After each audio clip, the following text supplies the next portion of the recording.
Today, I am very happy to introduce you to our friend, teacher, and an experienced costume designer, Anthony Tan. Hello everyone, my name is Anthony Tan and I am a full-time Design and Arts Educator, part-time freelancer as a costume designer. Tell us, how did you first discover your love for fashion and design? It started very young actually because I was exposed to, would you say, dressmaking? Or rather to clothing manufacturing at a very young age because one of my relatives actually owns a garment factory and it became my playground. Of course, during school holiday, I was also roped into work as a child labor, but I was enjoying myself, yeah. Anthony, tell us the very first time you designed professionally for a theatre show. What was that like?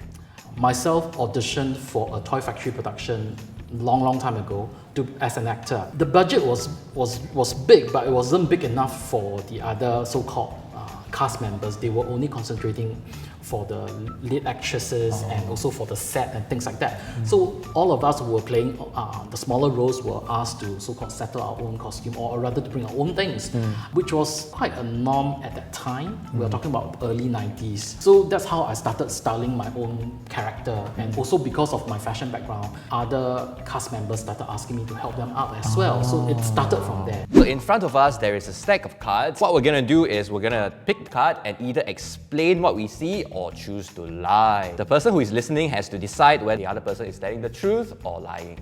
So it's a model. She's wearing a very large coat. Everything that she's wearing, right, there's like a lot of scribbles, almost like graffiti, yeah. Okay, you're telling the truth.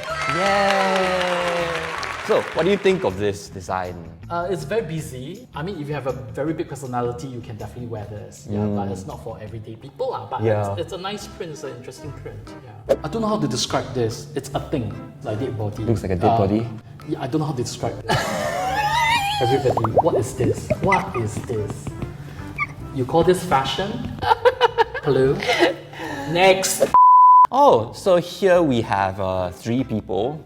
They are dressed as like China feudal emperors. They're wearing like different headgears and they're all donned in like different colored clothing. Okay, you are telling the truth. Haha, I got you! Oh, thank you. Very nice, right? One of my proudest moments in theatre actually. Yeah, I really love this production. We actually explored a lot on digital printing and it was not easy to do at that time to get the print in the precise position and also the kind of message I want the audience to read from the costume. Yeah, so that was really fun doing it. Yeah. I'm looking at a very ugly woman wearing very ugly things on her. She looked like she's from Egypt. I don't think you're telling the truth. You don't think I'm telling the truth? I don't think you're telling the truth. Because she's not ugly. What is that show called? A Forbidden City, yes. Forbidden City. Yeah. It's beautifully done and she looked really gorgeous in it as well. Tell that there's a lot of production value here. So this is a picture of, you know, the very famous Broadway musical, Wicked. And she's like belting a single, she's holding a broom. Yeah, you're telling the truth. Yeah, it's very straightforward. Look at it! This is one of the musicals that I really love. It's not because of the costume or what, but the whole production, the whole energy, the whole story It's just spectacular. Yeah, it was just really nice and the music was really good. I get to go back to London almost every year, whether it's for work or whether it's for my own holiday. Okay. Yeah, so every time I go back, I will make an effort to go and watch Wicked. Wow. Okay, I'm looking at the durian. Okay. That's it? Yeah, like that's one it. durian? Yes, one big block durian. One big durian. Is it like Durian, D24, Mao Shan Wang? Like Yeah, it looks like Mao Shan Wang. Mao Yes. Shan Wang. I think you're telling the truth. Yes. Yes! If you ask me what is this in fashion term, I don't know.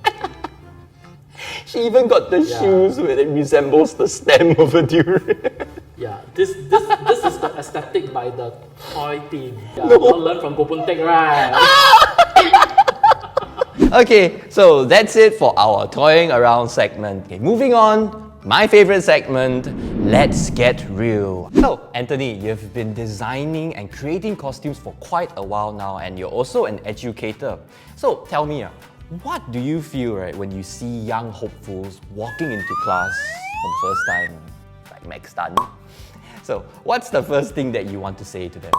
You really must have the passion for it, because if you're in it for the money, then you're in the wrong profession. Yeah. But if you're in it for having the love for theatre, having the love for art, having the love for design, then that will help push you and move you further and progress into a so-called a better practitioner or better designer and things like that. At the end of the day, I know passion does not equate to, say, monetary return, but you will be happy. You will enjoy what you do. I can't tell you that this is the right thing for you, but you need to have the right mindset for it. Do you think that it's better to just have your own designing company and express your creativity, independently there? Like, why teach? Teaching is tiring, but the tiring part is secondary. At the end of the day, if you are able to, say, bounce idea with your student or with your counterpart, if you are able to, say, work together and make something even better, you actually have a certain satisfaction and also motivation to want to continue. I really love fashion, and never crossed my mind that I want to have a label or to have somebody wearing the clothes says Anthony Tan, made by Anthony Tan.